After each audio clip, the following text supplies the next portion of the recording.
the Unfiltered Human on the Fringe episode 15, Joy After the Storm Rediscovering Play, Pleasure and Purpose. You're listening to the Unfiltered Human on the Fringe, where raw honesty meets uncomfortable truths. I'm James Miller, and in this episode we're stepping into unfamiliar territory for many trauma survivors. Joy. For some, joy feels like a betrayal of their pain. For others, it feels out of reach, like an emotion reserved for people who haven't seen the darker sides of life. But here's the truth. Joy is not the opposite of healing. It's part of it. This episode explores what it means to reconnect with joy after struggle. We'll look at why joy can feel unsafe after trauma, how to approach play and pleasure without guilt or shutdown, the science behind nervous system readiness for joy, and how to rediscover purpose not as pressure, but as a connection. This one's for the part of you that forgot joy was allowed. The part that still flinches when things go well. The part that's ready to remember what lightness feels like and trust it again. Let's begin. When joy feels unsafe, the nervous system after trauma theme. Safety before joy doesn't always register as safe, especially if you've lived in survival mode. The nervous system often associates heightened emotional states, even positive ones, with risk. This part explores why joy can trigger fear or shutdown and how to work gently with that response. Attributes: nervous system sensitivity, hypervigilance, window of tolerance, safety conditioning. We'll explore how trauma reshapes our relationship with joy, why some bodies brace when things go well, and what it means to create inner safety that allows space for lightness. The fear of joy. After years of hardship, you'd think joy would feel like a relief. But for many of us, it feels like a threat. When you've spent long stretches in crisis or hypervigilance, anything unfamiliar, even happiness, can feel dangerous. The body doesn't distinguish between good and bad intense emotions. It just recognizes intensity, and intensity for a traumatized system can feel like chaos. So we tense, we brace, we sabotage, not because we hate joy, but because it's unfamiliar. Personal reflection. I remember the first time I laughed deeply after a long depressive stretch. It wasn't pure relief, it was panic. I felt exposed, like joy would jinx something. Like if I celebrated, I'd be punished. There was a time when joy felt dangerous, like letting my guard down would cost me everything. And in some ways, that belief protected me, but it also kept me from healing. I've had to relearn joy not as an outcome, but as a practice of presence, as something I let in slowly, gently, in small nervous system safe doses. A psychological insight, window of tolerance and joy dysregulation. Dr. Dan Siegel's concept of the window of tolerance describes the emotional range within which we can function without becoming overwhelmed. Trauma narrows this window. Even positive arousal, excitement, laughter, anticipation can feel destabilizing if our nervous system hasn't learned it's safe. This is why healing joy requires regulation first. Not suppression of joy, but creating conditions where your body can receive it without panic. Somatic practices like grounding, orienting, and breath work can help widen this window so joy feels possible again. Insight prompt: has joy ever felt unsafe or overwhelming to you? What does your body do when happiness shows up? Theory in action prompt this week: practice micro doses of joy. Not euphoric highs, but gentle moments. A warm drink, a favorite song, a moment of stillness. Notice what happens in your body. Breathe through any resistance. Name it. This is unfamiliar, but it's safe to enjoy this. Build your tolerance for joy, one breath at a time. Play isn't pointless. Reclaiming the power of lightness theme.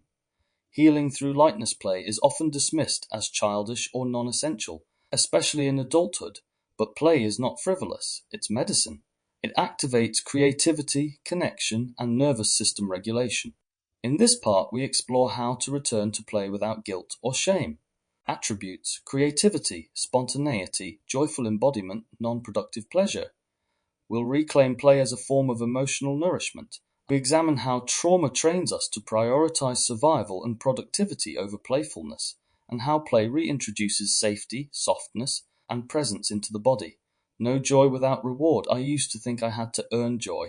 That fun was a reward for hard work, not something I could access freely. But healing invited me to reconsider.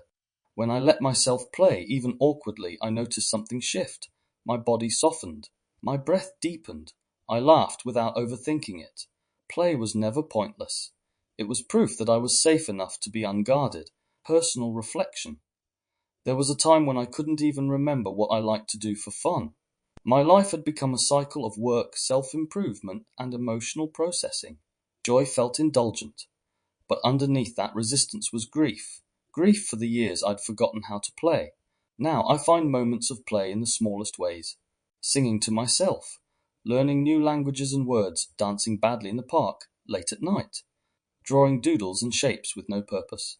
Finding new content to present and discuss that intrigues. The point isn't what I do, it's how I feel doing it, free, light, alive. Psychological insight. The role of play in nervous system regulation, according to Dr. Stuart Brown, founder of the National Institute for Play. Play is as biologically necessary as sleep or food.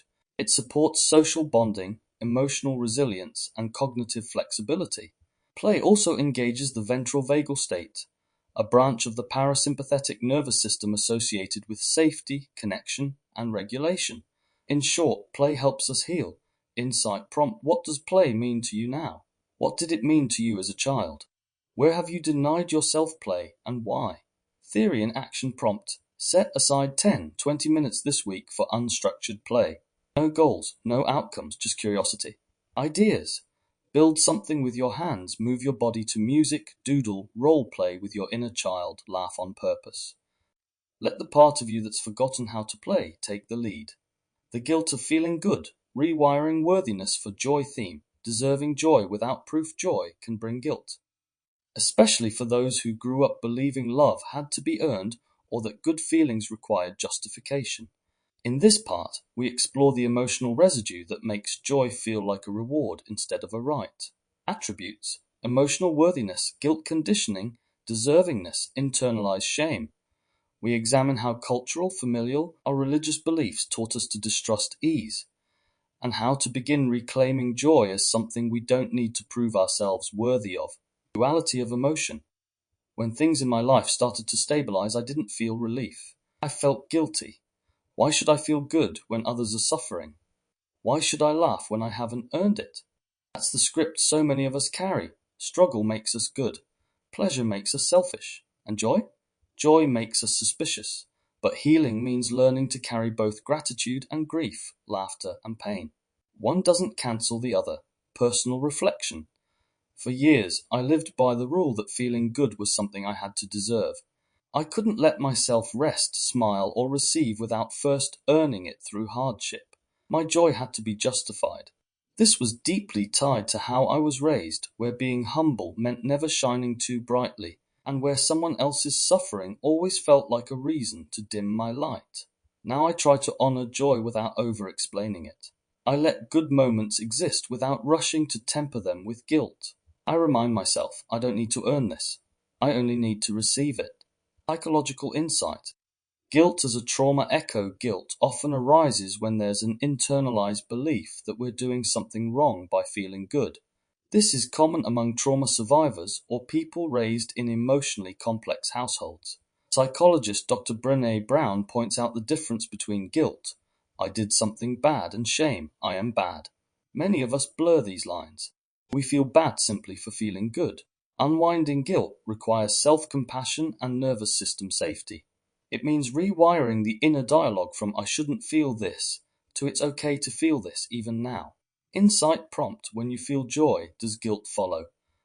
What early messages taught you to link goodness to suffering? Theory in action prompt this week: practice receiving joy without apology. When a joyful moment arises, let it. Don't shrink. Don't balance it with worry. Write down a sentence that affirms your right to feel good. Example: I am allowed to feel light without earning it. Repeat it when guilt surfaces. Pleasure isn't a luxury. Healing through the senses theme. Embodied joy and sensory aliveness. Pleasure is often framed as indulgence. But for those healing from trauma, it's a pathway back into the body, a return to presence. In this part, we reclaim pleasure not as excess, but as essential. Attributes: sensory grounding, somatic pleasure, embodiment, nervous system nourishment. We explore how safe, slow pleasure supports regulation, connection, and healing. This isn't about hedonism. It's about remembering your body isn't just a place where pain lives. It's also where joy can bloom. Denial of pleasure once felt like something other people got to have, or something I'd have to wait for until I was more healed, more stable, more deserving. But over time I realized I wasn't waiting for healing. I was withholding it, because pleasure is healing. It softens edges. It invites breath. It reminds us that the body isn't just a storage site for pain, it's also a portal to aliveness. Personal reflection. There was a time I barely noticed beauty. A breeze, a scent, a texture. I was so dissociated from my senses that pleasure felt irrelevant. But healing asked me to come home to the body.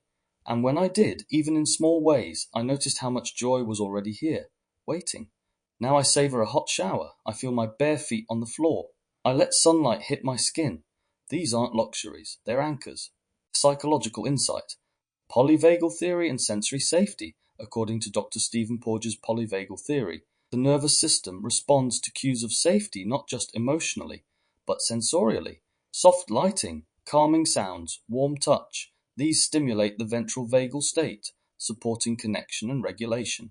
Trauma often hijacks sensory processing, associating touch, sound, or movement with danger. Reclaiming pleasure means gently reconditioning the senses, teaching the body that pleasure can be safe. Insight prompt: what sensations bring you ease or comfort? Where have you learned to ignore or numb your sensory experience? Theory and action prompt: choose one sensory ritual this week that feels nourishing. Ideas: a slow bath, a textured fabric against your skin, warm tea, a candlelit meal, bare feet in grass. Be fully present with the experience. Let yourself feel it, not as luxury, but as life. Reconnecting with purpose, beyond pressure and perfection theme. Redefining purpose, as presence purpose can become distorted into pressure, especially in healing communities. This part explores how we can reconnect with a sense of meaning not rooted in performance or martyrdom, but in curiosity, contribution, and connection. Attributes: meaning-making, inner alignment, service without self-erosion, non-linear growth. We challenge the idea that purpose must be grand, productive, or externally validated, and explore how small, honest acts of living can be deeply purposeful. Justifying existence. There was a time when I thought I needed a mission, a clear why to justify my existence. And while clarity can be beautiful, it can also become a cage. I confused purpose with productivity, worth with output. But now I'm learning, purpose isn't a job title. It's not always loud. Sometimes it's as quiet as choosing presence, as humble as listening, as sacred as showing up. Personal reflection: I used to chase purpose like it was a destination, something I'd arrive at once I'd healed enough or proved myself useful. But all that did was exhaust me. It turned my healing into another performance. Now, I've stopped trying to be exceptional. I've started trying to be available to myself, to the moment, to what's real. Some days my purpose is drinking water, calling a friend, or wandering out in nature. Other days it's telling the truth. Either way, it counts. Psychological insight: purpose as self-regulation and integration. According to Viktor Frankl, purpose or meaning is a core psychological need, particularly in the face of suffering. But in trauma recovery, the idea of purpose can become entangled with shame. I have to make my pain mean something to justify it. This pressure can stall healing. Research in positive psychology shows that people who experience everyday meaning through connection, creativity, or contribution report more resilience than those chasing abstract ideals. True purpose arises not from pressure, but from presence. Insight prompt: when have you linked purpose to performance or productivity? What might it mean to experience purpose through being, not just doing? Theory and action prompt: try this. At the end of each day this week, ask yourself, what felt meaningful today, even in the smallest way? It might be a conversation, a sensation, or a quiet moment. Record it. Let yourself notice that purpose often lives in the ordinary. Joy without comparison, letting go of the measuring stick theme, releasing relational metrics. When we measure our joy against someone else's life or timeline, we rob ourselves of the experience. In this part, we explore how comparison distorts our relationship with joy and how to reclaim pleasure without reference points. Attributes: social comparison, emotional containment, self-acceptance, internal validation. We look at the pressure to feel or look happy in specific ways and how to stop outsourcing joy to performance, expectation, or envy. Performed joy began to feel complicated the more I looked around. On social media, everyone's joy seemed shinier, louder, and more effortless. Mine felt quiet, fragile, still tinged with grief. I realized I wasn't feeling my joy. I was assessing it, measuring it, and in doing so I was missing it. Comparison didn't just kill joy, it hollowed it out. Personal reflection: I've spent years unlearning the idea that joy had to look a certain way, curated, confident, constant. For me, joy sometimes looks like solitude. Sometimes it looks like choosing myself. Sometimes it's messy and incomplete, but it's mine. And that matters more than how it photographs. I no longer need my joy to make sense to anyone else. I only need it to make sense to the part of me that lived without it for so long. A psychological insight. The comparison trap and emotional inhibition. Social psychologist Leon Festinger's theory of social comparison suggests we evaluate ourselves by comparing ourselves to others, especially when internal standards are unclear. In a hyper-connected digital age, this comparison becomes relentless. For trauma survivors, this can lead to emotional inhibition, suppressing real feelings because they don't match up with the projected norm. True joy doesn't need to be impressive. It just needs to be felt. Insight prompt: where in your life has comparison dulled your joy? What would it feel like to define happiness on your terms? Theory in action prompt: try a joy inventory, a private list of 5 things that genuinely bring you joy, however small, unconventional. Don't edit, don't compare. Just name what's real, and then choose one to experience intentionally this week. The practice of joy living with lightness without losing depth theme. Integrating joy with complexity. Joy isn't the opposite of pain, it's the companion of depth.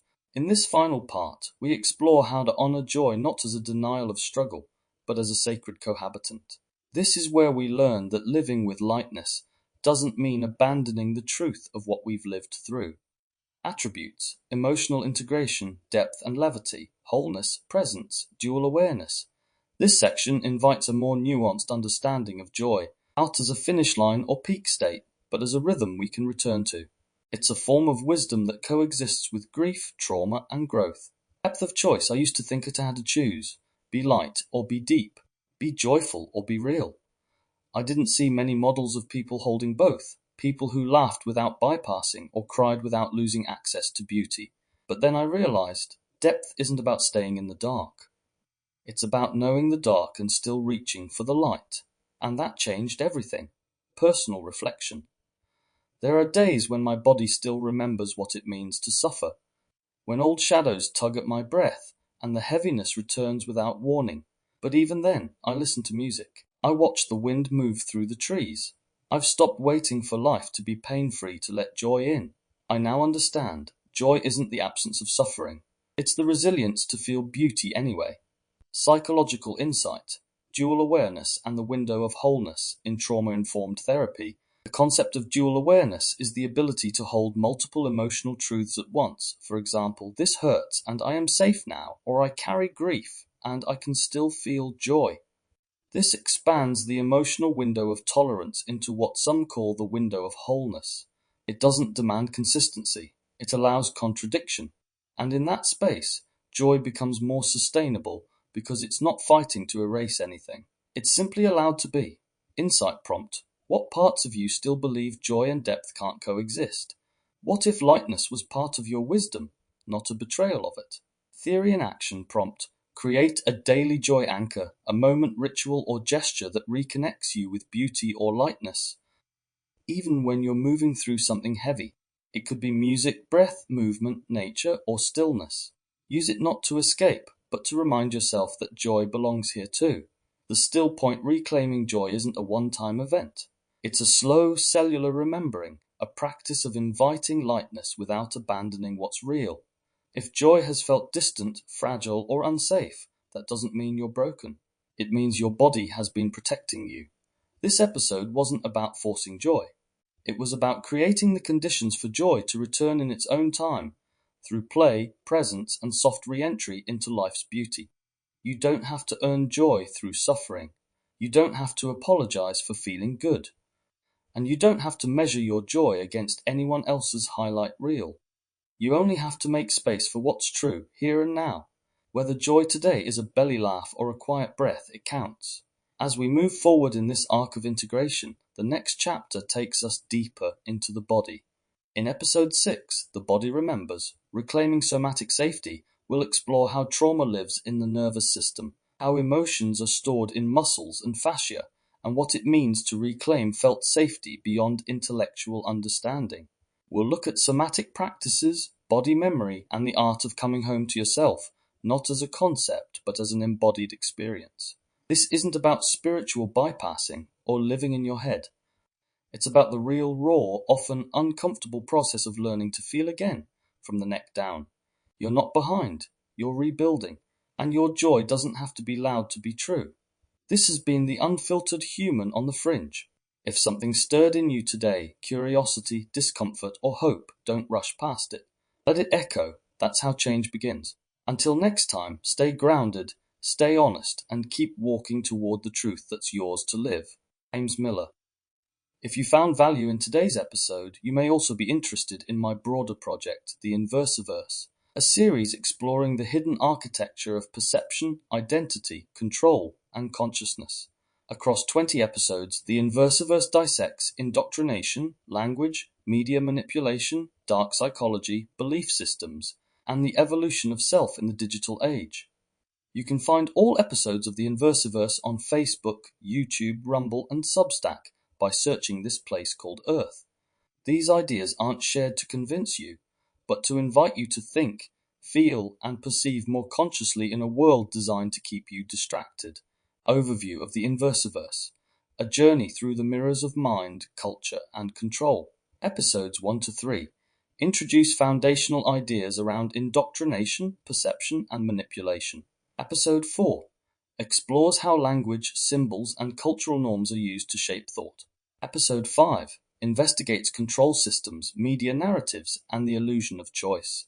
Episodes 6 to 7 dives into collective belief structures and the psychology of mass behavior.